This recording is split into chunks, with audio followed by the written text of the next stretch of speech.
আজকে আলোচনা করব কখন সহবাস করলে সন্তান ধারণের সম্ভাবনা সবচেয়ে বেশি থাকে। প্রতি মাসে মেয়েদের সাদা স্রাবের 4 রকমের অবস্থা দেখা যায়। প্রথম প্রকারের অবস্থায় সহবাস করলে সন্তান ধারণের সম্ভাবনা খুবই ক্ষীণ থাকে। তার পরের 2 ধরনের অবস্থায় সন্তান ধারণের সম্ভাবনা একটু করে বাড়তে থাকে। চতুর্থ এক ধরনের সাদা স্রাব আছে, যেটা দেখা দেওয়ার সময় সহবাস করলে সন্তান ধারণের সম্ভাবনা থাকে সবচেয়ে বেশি, এতটা বেশি। এখন এই 4 ধরনের সাদা স্রাব কিভাবে চিনতে পারবেন সেটা ছবির মাধ্যমে বুঝিয়ে দিব।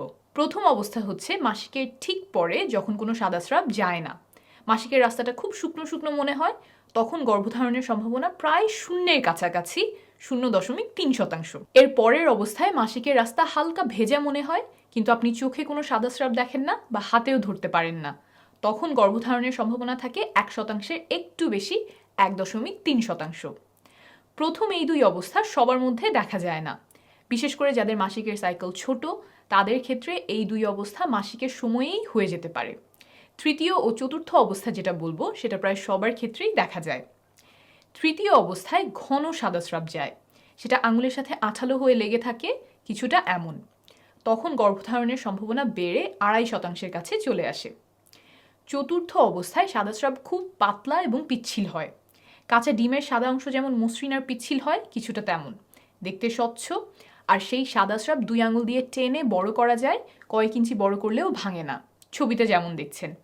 তখন গর্ভধারণের সম্ভাবনা অনেক বেড়ে যায়, 28.6%, অর্থাৎ প্রায় 30%-এর কাছাকাছি চলে আসে। এই চতুর্থ অবস্থা শেষ হওয়ার পর আবার সাদা স্রাব ঘন আঠালো বা নাই হয়ে যায়। মাসিকের ঠিক আগে আগে আবার পাতলা সাদা স্রাব যেতে পারে কিছু কিছু নারীর ক্ষেত্রে, তবে সেটা গর্ভধারণের সাথে সম্পর্কিত নয়। তাহলে করণীয় কি? তৃতীয় অবস্থা যখন শুরু হবে তখন থেকেই চেষ্টা শুরু করবেন, এবং চতুর্থ অবস্থা যেদিন শেষ হবে তার পরের 3 দিন পর্যন্ত চেষ্টা চালিয়ে যাবেন। আর একটু আগেই দেখেছেন যে চতুর্থ অবস্থায় সম্ভাবনা সবচেয়ে বেশি থাকে, এটা মাথায় রাখবেন। এই গেল প্রথম পদ্ধতি। আমি আরও কয়েকটা সহজ উপায় এখন শেখাবো, কারণ সবার শরীর তো একভাবে কাজ করে না, নানা কারণে সাদা স্রাব ভিন্ন হতে পারে। কয়েকটা পদ্ধতি যদি বুঝে নেন তাহলে একটা না একটা আপনাকে সঠিক সময় বুঝতে সাহায্য করবে। দ্বিতীয় পদ্ধতিতে চলে যাই, এটা হলো শরীরের তাপমাত্রা মাপা। মাসিকের সময়ে আর মাসিকের পর পর শরীরের তাপমাত্রা কিছুটা কম থাকে। যখন ডিম্বাশয় থেকে ডিম্বাণু বের হয়, অর্থাৎ ডিমটা ফোটে, তখন একজন নারীর শরীরের তাপমাত্রা খানিকটা বেড়ে যায়। না মাপলে এটা সাধারণত বোঝা যায় না, কারণ খুব সামান্য পরিমাণে বাড়ে, 0.2 ডিগ্রি সেলসিয়াস বা 0.4 ডিগ্রি ফারেনহাইটের মতো। আপনি যদি প্রতিদিন শরীর তাপমাত্রা মাপতে থাকেন তাহলে কখন বেড়ে গেল সেটা আপনি ধরতে পারবেন। এই ক্ষেত্রে একটা রুল মনে রাখবেন, 6-এর পরে 3। টানা 6 দিন কম তাপমাত্রার পরে টানা 3 দিন বেশি তাপমাত্রা থাকতে হবে। একদিন তাপমাত্রা এসে সেটা আবার চলে গেলে তা হবে না, সেটা মানসিক চাপ বা অন্য কোনো কারণে হতে পারে। এই যে টানা বেশি তাপমাত্রা শুরু হলো, এটা শুরু হওয়ার তৃতীয় দিন পর্যন্ত ফার্টাইল উইন্ডো থাকে। এই বেশি তাপমাত্রা যত দিনই থাক, ধরে নেবেন 3 দিন পরে ফার্টাইল উইন্ডো শেষ। কিছু নিয়ম মেনে তাপমাত্রা মাপতে হবে, যখন তখন মাপলে হবে না। কখন মাপবেন? ঘুম থেকে ওঠার পরে কোনো কিছু করার আগে বিছানায় থাকা অবস্থাতেই তাপমাত্রা মাপবেন। প্রতিদিন একই সময়ে মাপতে চেষ্টা করবেন, অর্থাৎ নিয়মিত একই সময় ঘুম থেকে ওঠার অভ্যাস করতে হবে। বিছানার কাছেই থার্মোমিটার রেখে দিবেন। আবার আমরা অনেকেই বগলের নিচে তাপমাত্রা মাপি, এখানে সেটা করলে হবে না, মুখের তাপমাত্রা মাপতে হবে। থার্মোমিটার জিহ্বার নিচে রেখে মুখ বন্ধ করবেন। জ্বর মাপার সাধারণ থার্মোমিটার দিয়ে মাপলে এত সূক্ষ্ম পরিবর্তন বোঝা যাবে না, ডিজিটাল থার্মোমিটার ব্যবহার করবেন। বিভিন্ন ফার্মেসিতে অল্প খরচেই এটা কিনতে পাওয়া যায়। এই পদ্ধতিতে ফার্টাইল উইন্ডো কখন শুরু হয় বোঝা যায় না, তবে কখন শেষ হচ্ছে সেটা বোঝা যায়। তাহলে এটা কিভাবে কাজে লাগাবেন? একটু আগেই যে সাদা স্রাবের পদ্ধতি বুঝিয়েছিলাম, সেটা ব্যবহার করে সাদা স্রাব যাওয়া যেদিন শুরু হয়েছে সেদিন থেকে চেষ্টা শুরু করবেন, আর এই পদ্ধতিতে তাপমাত্রা বাড়ার তৃতীয় দিন পর্যন্ত চেষ্টা চালিয়ে যাবেন।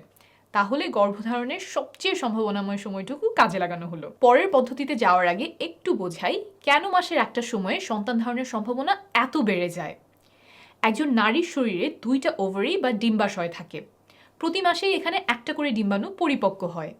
যখন ডিম্বাণু পরিপক্ক হয়ে যায় তখন সেটা খোলস ভেঙে ওভারি থেকে বের হয়ে ঢোকে ফ্যালোপিয়ান টিউব বা ডিম্বনালীতে। এই ঘটনাকেই আমরা ডিম ফুটে বেরিয়ে আসা বলি।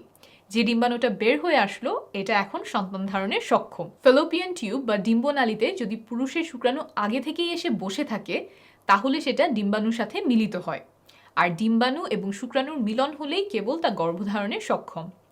যদি শুক্রাণু মিলিত না হয়, ডিম্বাণু একা একা জরায়ুতে এসে পৌঁছায়, তাহলে তার কয়েকদিন পরে জরায়ু তার গায়ের মোটা প্রলেপ ঝেড়ে ফেলে, সেখান থেকে রক্তক্ষরণ হয়।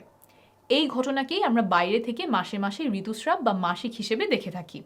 এটাই সাধারণভাবে ঘটে, এর বাইরেও কিছু ব্যাপার আছে, তবে এখনকার আলোচনার জন্য সেটা বোঝার প্রয়োজন নেই। এখন খেয়াল করেন, নারীর দেহে পুরুষের শুক্রাণু সাধারণত 3 দিন বাঁচে, কিছু ক্ষেত্রে 7 দিন পর্যন্ত বাঁচতে পারে, কিন্তু একটা পরিপক্ক ডিম্বাণু থাকে সর্বোচ্চ 24 ঘন্টা। তার মানে ডিম্বাণু খুব অল্প সময়ের জন্য থাকে। তাই ডিম্বাণু যেই কয়েক ঘন্টা আছে, এই সময়টা আমাদেরকে ব্যবহার করতে হবে, না হলে গর্ভধারণ হবে না। যেহেতু পুরুষের শুক্রাণু নারী দেহে কয়েকদিন বেঁচে থাকতে পারে, তাই শুক্রাণুকে আগে আগে গিয়ে বসে থাকতে হবে ডিম্বাণুর জন্য, যাতে ডিম্বাণু বের হলেই শুক্রাণু গিয়ে তার সাথে মিলিত হতে পারে। অর্থাৎ ডিম্বাণু বের হওয়ার আগের কয়েকদিন যদি সহবাস করা হয়, তাহলে শুক্রাণু ঠিক সময়ে ঠিক জায়গায় থাকার সম্ভাবনা বাড়ে। আর এই কয়েকটা দিনকেই বলে ফার্টাইল উইন্ডো। এটাই আমরা বিভিন্ন হিসেবের মাধ্যমে ধরার চেষ্টা করছি। এখন আবারও চলে যাই ফার্টাইল উইন্ডো চেনার পদ্ধতিতে। এখন খুব সহজ একটা উপায় বলবো, তবে এটা তুলনামূলকভাবে একটু কম নির্ভরযোগ্য। এই পদ্ধতি ব্যবহার করবেন যদি আপনার মাসিক নিয়মিত হয়। একদম কাটায় কাটায় 1 মাস পরপর মাসিক হতে হবে এমন না। যদি 26 থেকে 32 দিন পরপর মাসিক হয়, তাহলে এই পদ্ধতি ব্যবহার করতে পারবেন। এই পদ্ধতি অনুযায়ী মাসিক শুরু হওয়ার পর 8 নম্বর দিন থেকে 19 নম্বর দিন পর্যন্ত আপনার ফার্টাইল উইন্ডো।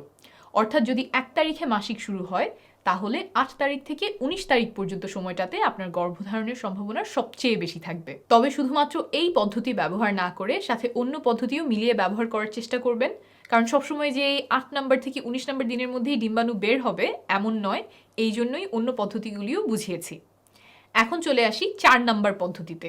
এটা একটু কষ্ট করে হিসেব করতে হবে, তবে ভালো কাজ করে। পদ্ধতিটা হলো ক্যালেন্ডারে তারিখ হিসাব রাখা। প্রথম যেদিন মাসিক শুরু হয় সেই তারিখটা ক্যালেন্ডারে দাগ দিয়ে রাখবেন।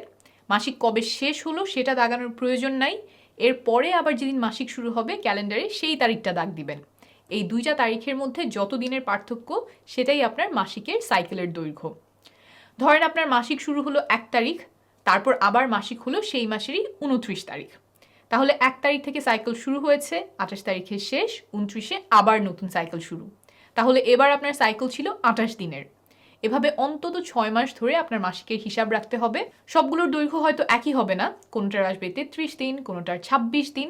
যখন 6টা দৈর্ঘ্য আপনি পেয়ে গেছেন, তার মধ্যে সবচেয়ে লম্বা আর সবচেয়ে ছোট সাইকেল দুটো আপনি নেবেন। সবচেয়ে ছোট সাইকেল থেকে 18 বিয়োগ করলে যেই সংখ্যাটা পাবেন, আপনার সাইকেলের সেই দিন থেকে ফার্টাইল উইন্ডো শুরু।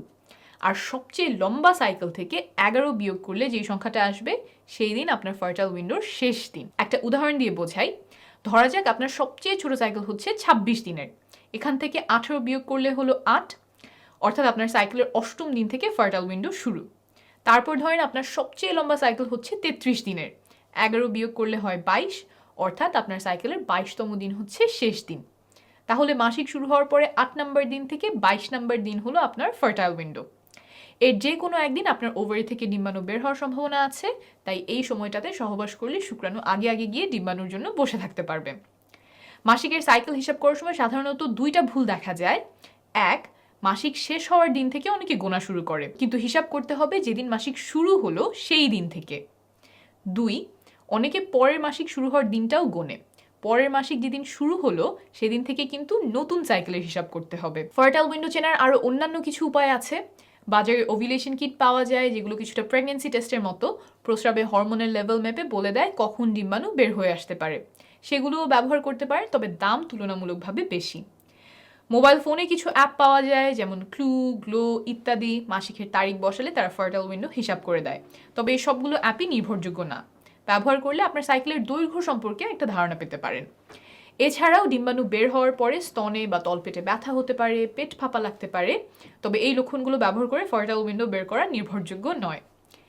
সবার ফার্টাইল উইন্ডো একই সময়ে হয় না, আবার একই মানুষের ক্ষেত্রে এক এক মাসে এক এক সময়ে হতে পারে। মাসিক যদি নিয়মিত হয় তাও।